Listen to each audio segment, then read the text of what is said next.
It breaks my heart that our food banks are still running.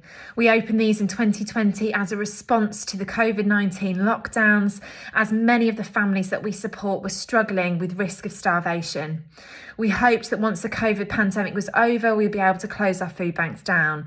But sadly, the global cost of living crisis means that families have never been in more need of this food.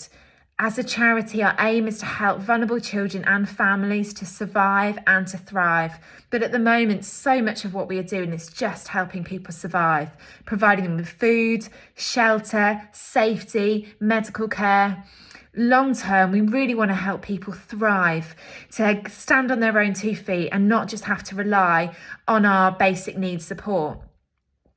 What we want to be able to do is help people get out of poverty for the long run, to empower them to provide for their own families and not have to rely on services such as our food banks.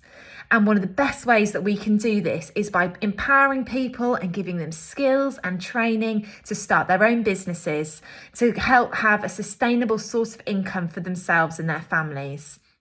And this is what we're trying to do this Christmas. Our Christmas appeal, we are raising money to build a brand new Hope Centre in Naguru slum in Uganda.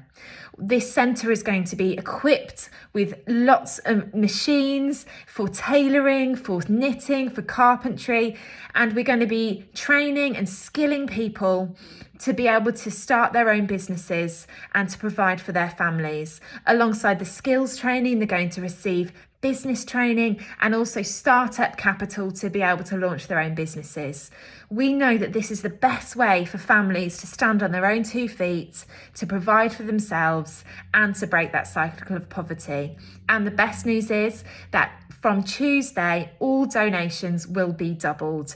So everything that we raise within the next week will be doubled, meaning that your donation will have even more of an impact to help these families to not just survive, but to thrive.